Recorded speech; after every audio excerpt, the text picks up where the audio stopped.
Olá, estudantes, tudo bem? Continuamos com a nossa aula de Relações Humanas do nosso curso IBADEP Médio. Nós falamos na aula passada um pouquinho sobre o amor. Nessa aula, nós vamos entender o conceito do amor. Se o amor é o agente que rege qualquer relação humana, nós precisamos então entender o conceito do amor, não é mesmo? Vamos lá? O amor implica em uma atitude básica.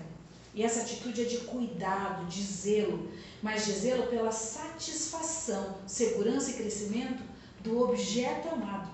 Perceba, o amor não aponta para aquele que o exerce, aponta para aquele que o recebe. Então, o amor é de mim para com o outro, né? Ele é para o objeto que eu amo. Então, o amor, ele deve se transformar em ação. O amor precisa necessariamente se transformar em uma ação. E essa ação precisa ser transformadora na vida do outro. Esse é o verdadeiro sentido do amor. O amor que transforma. O amor implica na realização do outro e não na minha realização. É renunciar-se, é eu dizer não a mim mesmo, em detrimento de oferecer o bem para o meu próximo. Isso é amor. Assim nós podemos entender que um relacionamento que envolve amor verdadeiro é um relacionamento que promove cura, mudança, realização e crescimento do outro. Perceba, João 3,16 nos deixa isso muito claro.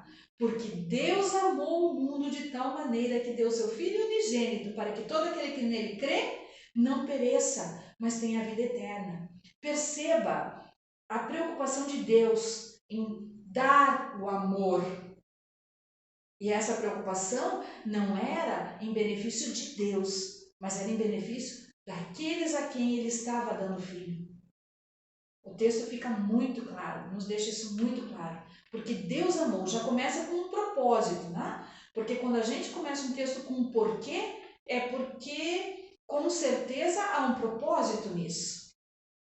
Ele amou, mas ele amou por quê? Qual o propósito desse amor, né? Então ele amou de tal maneira, ou seja, ele amou de forma tal, amou incondicionalmente, mesmo o homem sendo pecador, que ele foi capaz de pegar aquilo que era mais valioso para ele, o seu filho, e dar por amor daquele que cresce.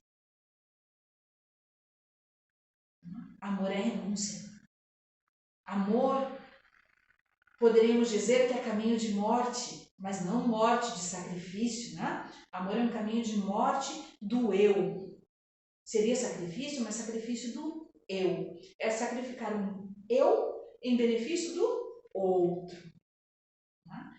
E uma outra coisa que chama a atenção nesse texto, ele revela para nós que o amor é uma decisão. Eu decido amar. Eu sou convidada a amar. Eu decido amar. Só que a partir do momento que eu decidi amar, assim como Deus decidiu amar o homem acima de qualquer pecado dele, Deus assume um compromisso, que é o compromisso da salvação. Né? Então, é uma decisão minha também, mas eu também, a partir do momento que eu assumo essa decisão de amar aos outros, eu estou assumindo um compromisso de amar sem retira. Né? Amar é dar sem receber. Aquele que ama e acha que vai ter algo em troca, começou errado, né? O amor que nós vemos relatado na Bíblia não é um amor qualquer, não é esse amor que a gente vê aí no mundo. Hoje a essência da palavra amor, né, perdeu muito o seu sentido, porque nós usamos essa palavra para, às vezes, dizer coisas que de fato não significam o que é o amor, né? Por exemplo, eu amo estrogonofe. Não, eu gosto de estrogonofe, né? Porque gostar é uma coisa e amar é outra, né? Então nós vemos na Bíblia um sentido diferente do amor, um amor maduro, né? Um amor responsável. Assim deve ser o amor dos jovens que querem assumir um compromisso de casamento. A gente não tem que assumir um compromisso simplesmente por assumir um compromisso. Mas ele precisa ser um amor maduro, um amor embasado, né? Um amor que não foge dos princípios. Falo isso por quê? Porque eu vou falar agora um pouco sobre o noivado. É preciso que se entenda que o noivado não é um período onde a postura ética e moral dos jovens deva ser esquecida. Em absoluto, é um período onde se deve ter maior zelo e maior cuidado. Né?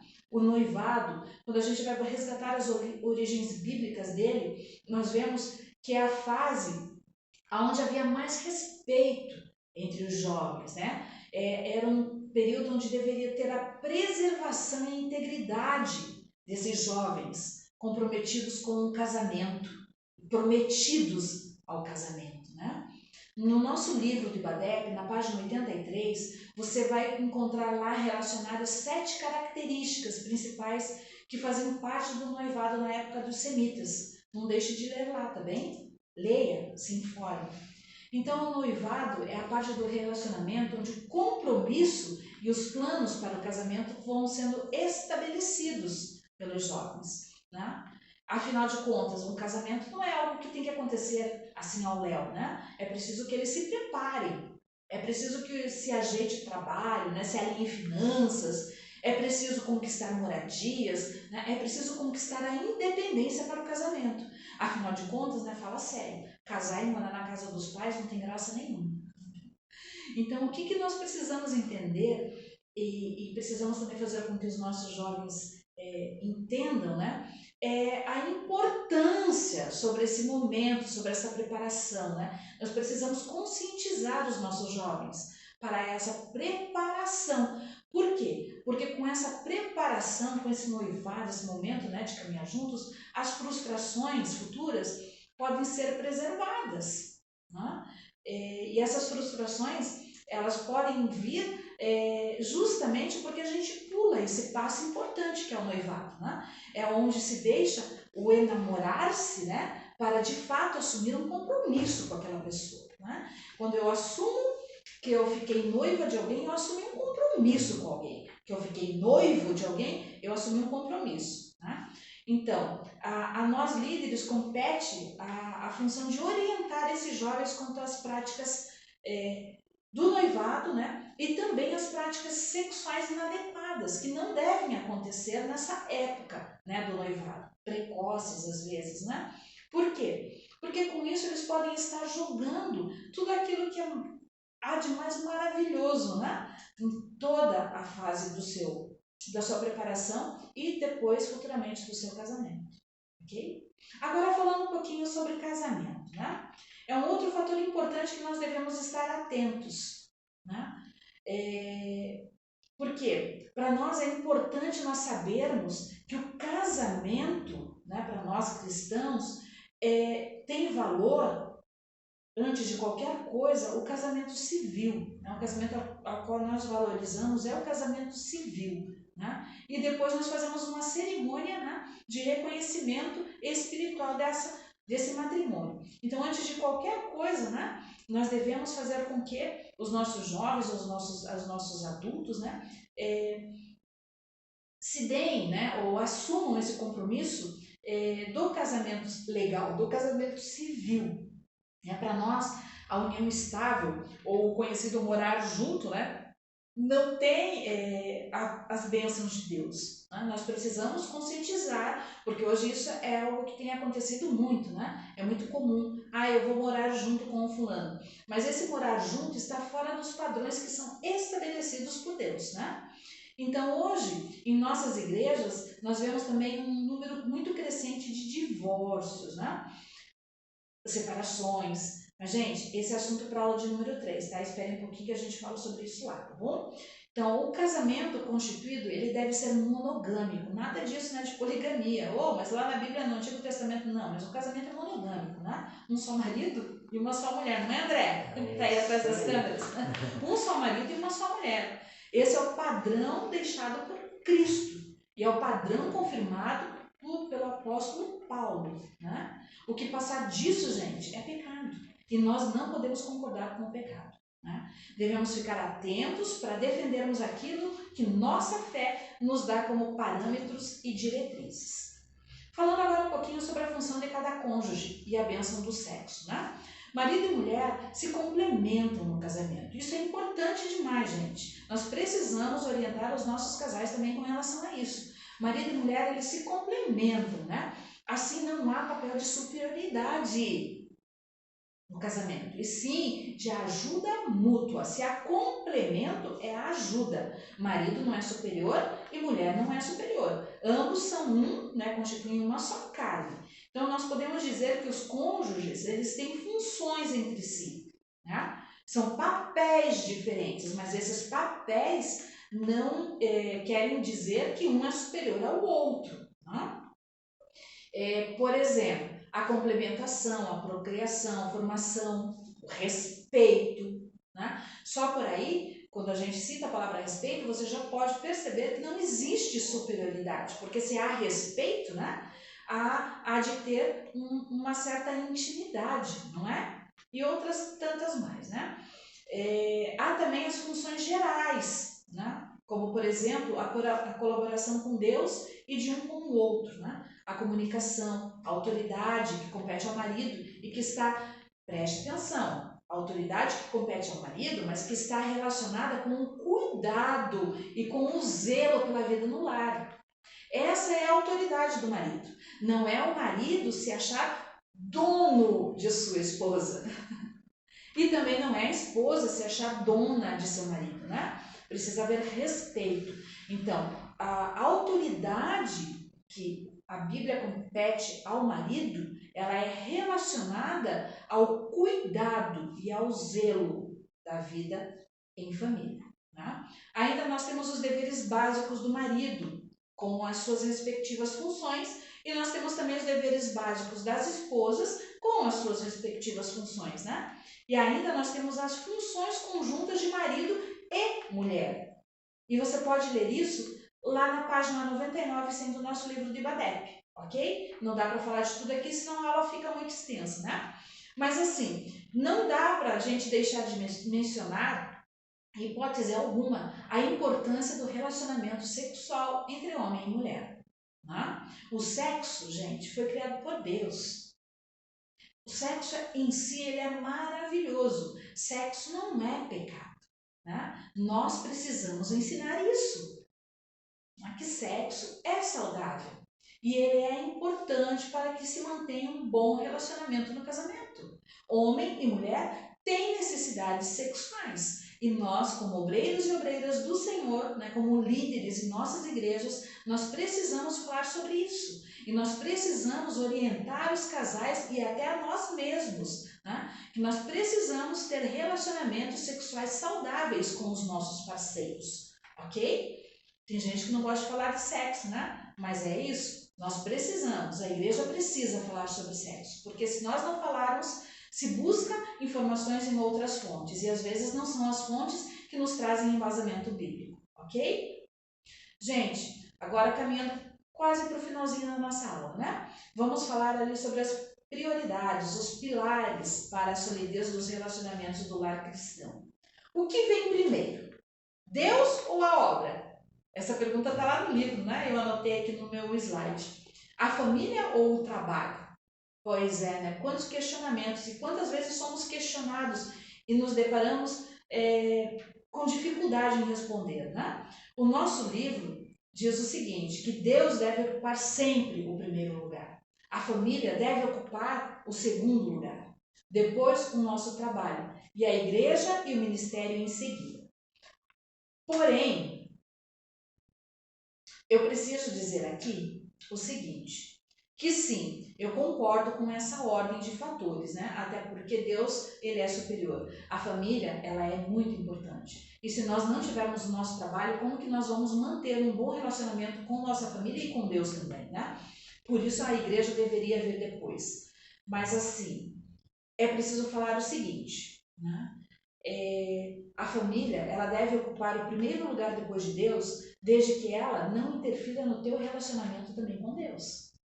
Porque a gente não pode deixar de fazer as coisas de Deus para agradar somente as coisas da família. Né? Por exemplo, a tua família exige que você, nos dias de culto, nos dias onde você precisa exercer o seu ministério, né, você vá passear. E isso começa a ser constante na tua família.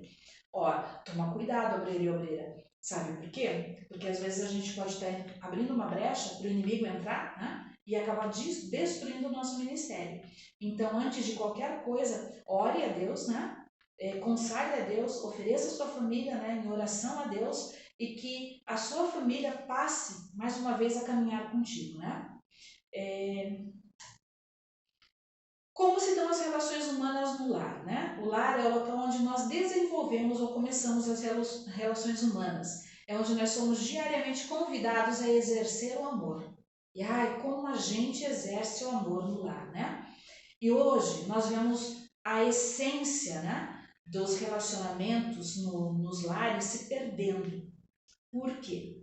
Nós temos visto nos lares um crescente individualismo. E esse individualismo, ele está sendo nos imposto por essa sociedade contemporânea, né? Pelas mídias sociais, pelos meios de comunicação em massa, né?